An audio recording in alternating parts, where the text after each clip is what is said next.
Yo, what's good, YouTube? Today, I'm going to be giving a status report or like a progress report on a homemade card game that I've been working on called Pokemon Brawl.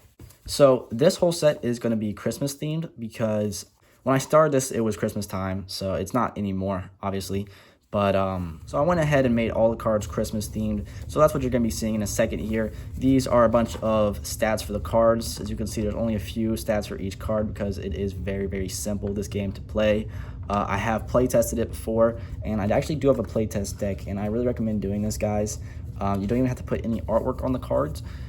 Just the stats that you need to play test it with. This was me also kind of messing around with the actual card design. I haven't added the text box to the actual cards yet, which we're going to get to in a second. But yeah, so I have play tested the game, and I have kind of all the stats for all the cards finalized here. And yeah, like I said, I play tested it.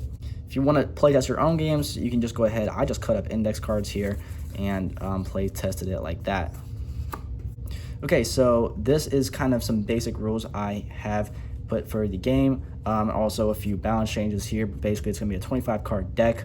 So the packs are gonna be 5 cards per pack. So you need to buy at least 5 packs to make a deck, and a pack's $1 a piece because I'm very generous. I think $1 per packs is quite cheap. And then it's first to 3 KOs and 1 legendary per deck. This is kind of an idea inspired by Clash Royale because, I don't know, I've been playing that a lot, where you can only have 1 champion in your deck, and that card's supposed to be really good.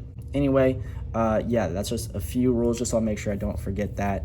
And that's like it for like the rule-based stuff. And like I said, I'm just working on kind of what the card's gonna be laid out by next. I definitely want to have the illustrator, I think, in the bottom, because there's a few that aren't drawn by me. And then I have the number, obviously, so you can collect it, because these are trading cards, but they're also collectible cards. And the camera won't focus, but there we go, 4 out of 25. So there's 25 in the base set. I may end up adding a couple more. It's a pretty small set. I just didn't want to, overwhelm myself since I just started. Anyway, let's get to the cards before I go on to the deck box, which I'm going to show you in a second. But here's what the actual cards are looking like right now. So I'm really proud of how this is coming along. So as you can see, all of them have at least one Christmas thing about them. So a lot of the ones that I guess didn't give as much Christmas theme to, I just added some lights just because I want to make sure there's at least one thing going on. But some of them are a lot more heavily Christmas themed, like Kakuna and the Stocking. I really love that one. And there's some carolers here and there with war total. So these are all the uncommons. I am almost finished them. I still have to do Sparrow. But yeah, so full color done like that. And like I said, I haven't added that text box yet. And if you're wondering where I got this template, it's actually really easy to just make your own template on Pages. I just use Pages. I know there's definitely some softwares out there that would let you have a bit more freedom with it. I know for my last set, I didn't leave as much space for art, so I was making sure most of the card is filled with artwork this time, and I think that was the right decision. Anyway, those are all the uncommons. Now to get on to the commons. I'm not going to be showing the rares in this episode because maybe kind of to leave that as a surprise. Plus, they're kind of not finished, and I want to rework some of them. So here are the commons. As you can see, like I said, some are very heavily Christmas themed, like Metapod on a tree. I really love that one. Caterpie as a wind-up toy. And then I have Charmander the Caroler. So yeah, all full colored in. I'm making great progress on this because there's 25 cards total, so this is 9. There's 6 here, and then I might be redoing most of the rares, so that's another like 7 or so. So at most I have like 8 cards left to do. So like I said, I'm making good progress on this. I started this maybe 1 or 2 weeks ago, and then I already have all the rules done. So everything that's gonna be left is just gonna be copying and packaging and marketing these. So yeah, and those are the base cards. So if you want to go, if you want, like, I guess this is gonna be as much as I can get in one shot. There you go. So yeah, those are all the cards, and like I said, I'm not gonna be showing the rares. I'll set it off to the side for now, and now I'm gonna show you guys the deck box. So this is actually what the deck box template looks like. And if you guys are ever gonna make a deck box or a pack, make sure you do not cut out the original, because if you cut out the original, you're screwed if you ever want to get copies of it. So definitely don't cut out the original. This is the original one. Also, printers usually tend to print out stuff lighter than it actually is, so make sure you're going darker in some areas. The deck box I'm about to show you is actually just a prototype of this. I haven't reprinted it out yet because I haven't got cardstock. I'm gonna need to get some cardstock soon. But once this is all folded up, this is what the deck box looks like. And if you're wondering why this is so thin, the decks are only 25 cards, and cardstock's a lot thinner than regular cards. So I've tested it. Tested the thickness of 25 cards. It's actually a bit more. It's probably 30 to 35. So it's just enough space to store all your cards for your deck. I didn't want there to be a bunch of extra space. This is what it looks like. I'm really proud of this.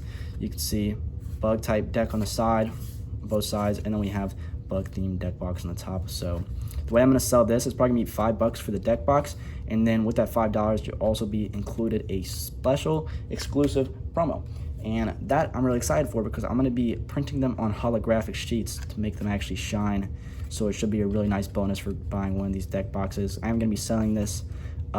It's not like a big thing. I'm just going to be selling it to, you know, people I know, people who are interested.